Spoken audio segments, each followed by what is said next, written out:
So you guys absolutely obliterated 2,000 likes on yesterday's video, so let's go for 4,000 today. Given your size, Mom, I'm sure you're still hungry. The waiter to my entitled adoptive mother. So this took place on one of my biggest, most eventful days of my life, my graduation day. No, this did not happen recently, so you can rest assured that she no longer has any holds of me or any ties with me. Okay, here's the story. On my graduation day, it was hot and boring for those who were not going to receive any qualifications or any degrees. The relatives and friends who came to attend the ceremony would act as a standby for these graduates to go in and come out. They would be there as a personal staff, I guess, to help out carrying all the things that our graduation gowns could not. It was hot and the graduates were the only people with black gowns. So, sunbeaming and black gowns equals certain people would have passed out for sure. Anyway, that was not the point of the story. So while we were waiting for it to be my faculty's turn to go into the auditorium, my family,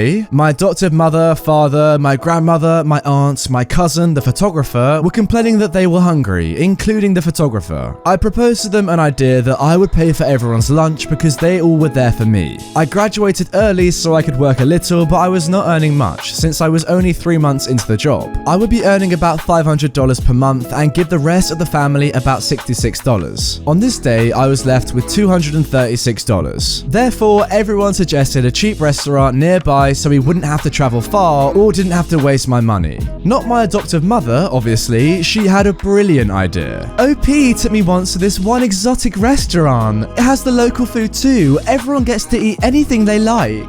I did not object. I couldn't think of a proper place to eat, so whatever she said plus the heat, I just went whatever with it. So she took us to this Israeli place that I would often go with my friends and my cousin. My family went in and they were weirded out at first given the prices of the food, but it was okay with me. They were there for me and this was the least I could do as a thank you to them. It might not have been the best idea to eat there given the prices, but since it was a thank you gesture, I just let them decide what to eat. Once we sat down, the waiter that was super familiar with me came with the menu. Everyone looked through and just ordered one dish per person. That was fine with me. Everyone seemed to order what they liked and I was pleased with that. Even the photographer said thank you. He was a family friend, so basically I considered him an uncle. Anyway, everyone seemed to be pleased with everything except my adoptive mother. Well, this is great and all, but it's an experience. We should order more. Are you gonna order more and be able to finish? Of course, I would. It's your day. We should celebrate. Okay, sure. So she asked the waiter for the menu again, you know, with the snappy fingers. She looked through the menu and ordered most things that were exotic and pricey.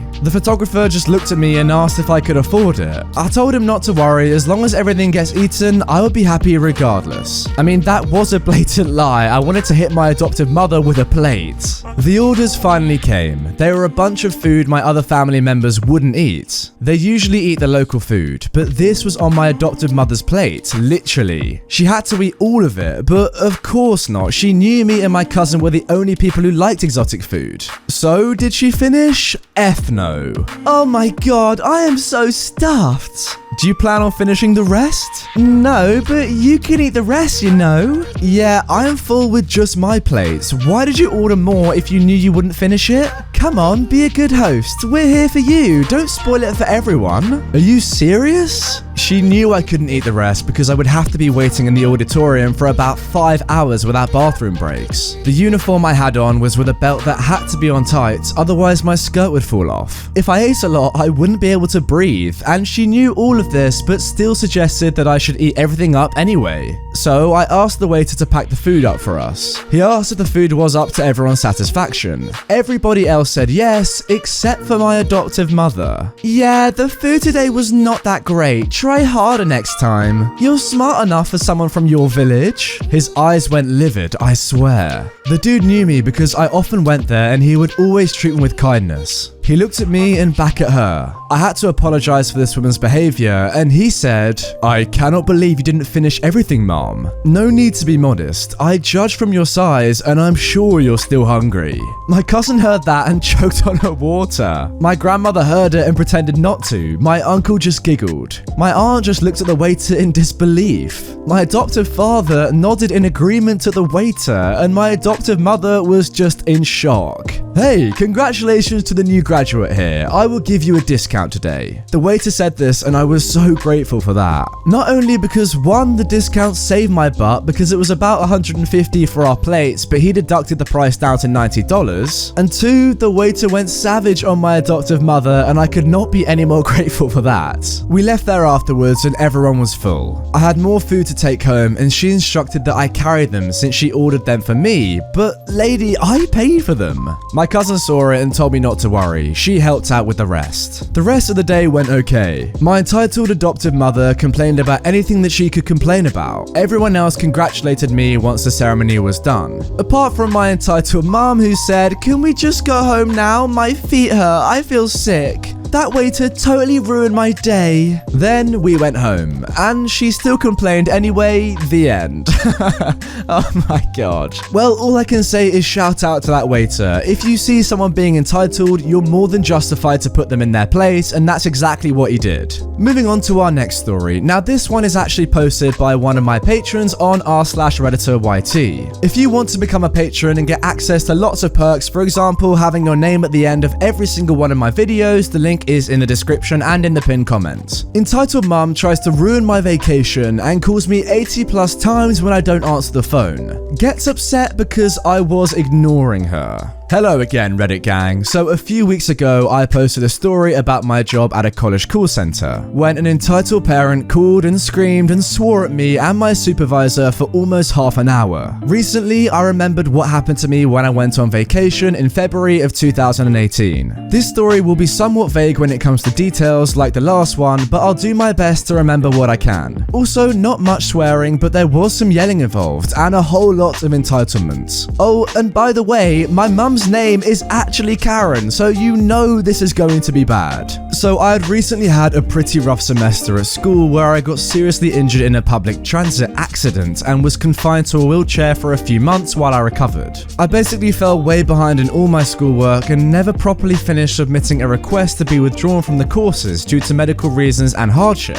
So I pretty much failed the semester and decided to take the next one off to attend a blind and low vision service center training program to better assist me in my daily living activities. I suffer from several visual impairments that hinder my eyesight and cause me to wear glasses with extremely strong corrective lenses in order to see anything, mostly out of my right eye with no presence of any sort of peripheral vision at all. While I was in this service center training, my mother had planned out a huge cruise she would take around a majority of Europe to celebrate her 50th birthday. But she wouldn't be bringing me along with her. The many excuses she used included, "I'd be in school, it'd be too expensive, I needed a passport," etc. As a bit of petty revenge, I decided while she was gone that it would be a great idea to go on my own solo vacation to clear my mind, by doing the one thing I remembered from nearly 3 years prior that made me the happiest man alive, by visiting the happiest place on earth, the Disneyland Resort in California. It would be the first time I would ever take a whole trip by myself, not counting the time I flew alone to Puerto Rico when I was 13 to be with my entire extended family for Christmas. Just after my grandfather passed away, all the times I've gone on trips lasting longer than a few days within the same state I live, since I don't really consider them vacations. I basically planned everything out in literally less than a week, and I would be gone for an entire week to enjoy everything about Disney all by myself.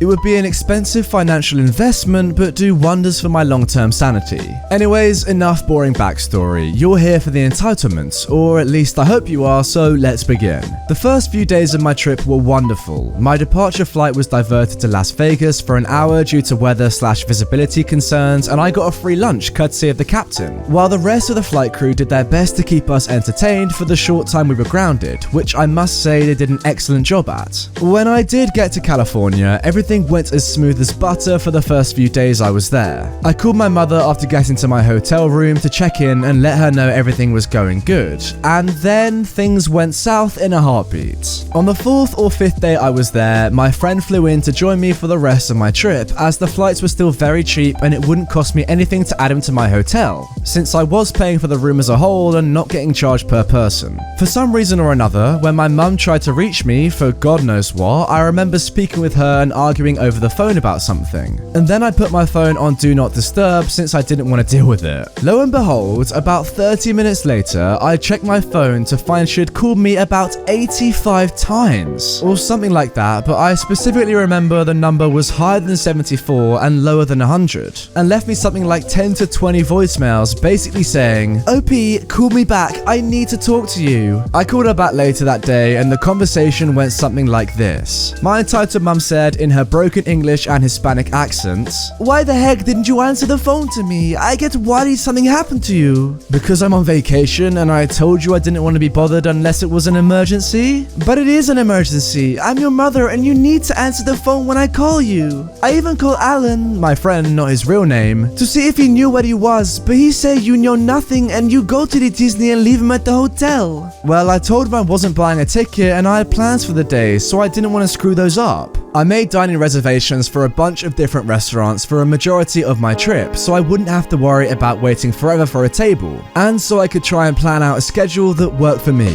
My friend, who was a choosing beggar, that story will come later, tried to follow me into the park by scanning my ticket on his phone, and he almost got caught and nearly got me banned from the parks. But the security guard understood and just gave me a warning about keeping my AP under lock and key. "I no care. Why the heck do you not answer the phone? You hate me or something?"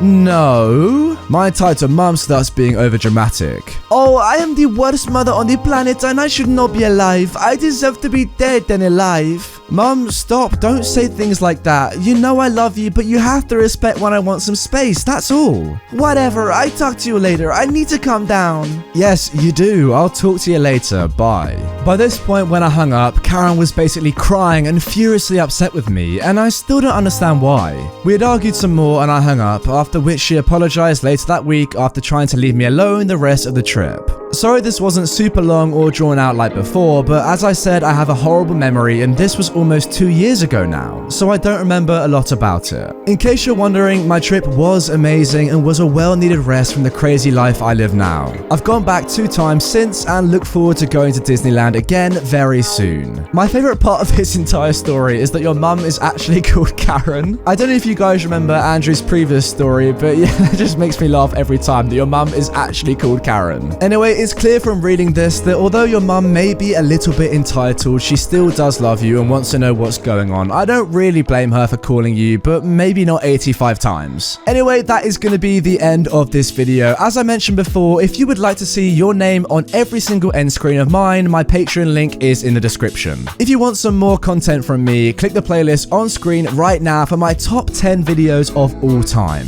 With that all being said, I will see you guys tomorrow with some more Reddit content.